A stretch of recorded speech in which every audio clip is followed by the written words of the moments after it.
Welcome everyone. Let's burn some sage and cleanse our energy to get ready for our little DIY project. I'm jumping right in and just cleansing some of the stones that I'm going to be keeping in my water garden. I wish I would have shown you guys these when I was doing this, but it just slipped my mind. So I just did 3 stones. The first one was a rose quartz sphere, the second one was a moss agate tumbled heart, and the third one was a tumbled malachite, which is becoming a favorite for me. I'm just grabbing the materials that we'll be using today. I got this glass vase from Walmart, as well as the marbles that I'm going to be using from Walmart that I did clean off, and some pieces of ice. I have a clipping from my monstera plant that is honestly currently dying on me, but that's okay.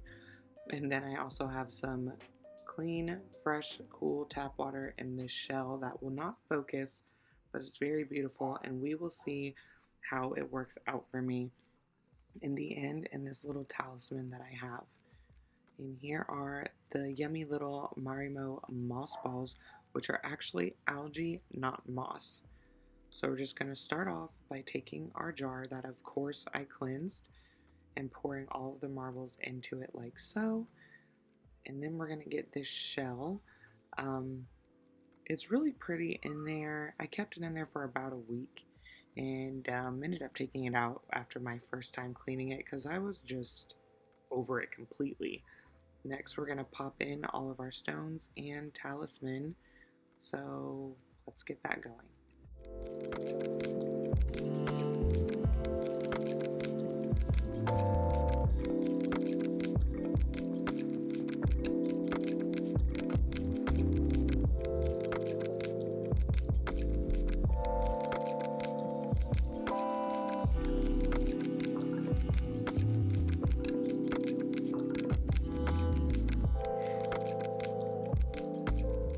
Now, Marimo moss balls like to be in very cold spring water, normally down near the bottom with all of the rocks.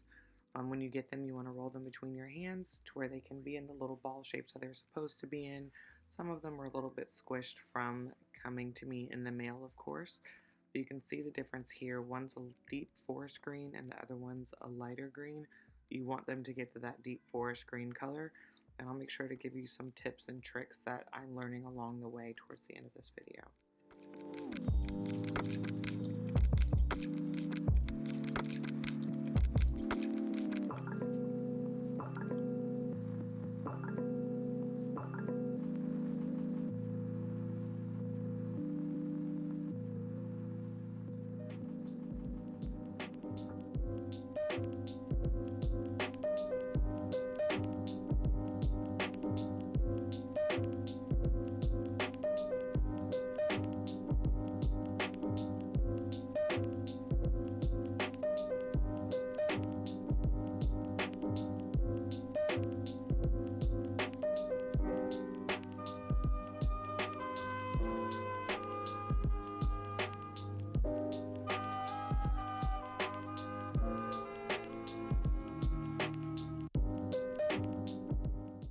And you can see here I'm finishing up on my Marimo, and the boyfriend is confusing me. I don't even remember about what, but I know the kids were outside playing at the pool.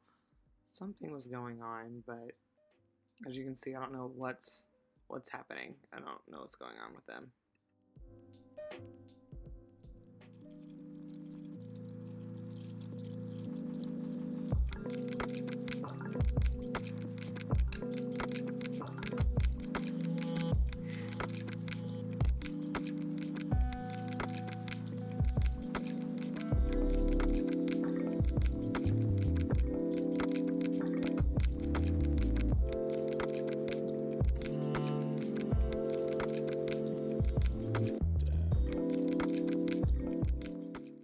So now your water's going to be a little bit cloudy when you first get them, and that's okay.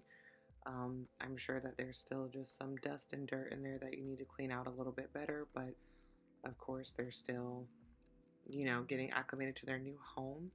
I'm adding some ice, which is good to do like once a week, and I'm adding my monstera clipping, hoping to propagate it since, like I said, my other one is dying.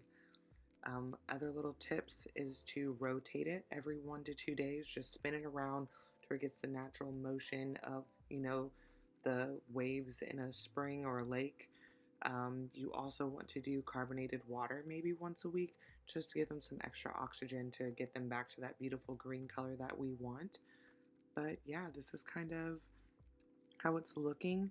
Once a week, I take it out. I wring them under cold water, squeeze them out just like you would a sponge, and put them back in there. One of them is floating, and that's okay. That doesn't mean that it's dying or anything. Healthy ones float as well. It'll eventually sink, might eventually sink. So, yeah, this is just kind of how it looks. It was fun, it's quick, it's easy. It's pretty to look at, low maintenance. Just keep it in, indirect light. As you can see here, this is what you want to do, every 2 to 3 days. Just when you walk by it, give it a couple of twirls, and that'll be it. As you can see there, I'm not too happy about that shell, and like I said, it died. Took it out. But yeah, thank you guys so much for watching this video. I hope you enjoyed it, and I will see you on my next one. Bye.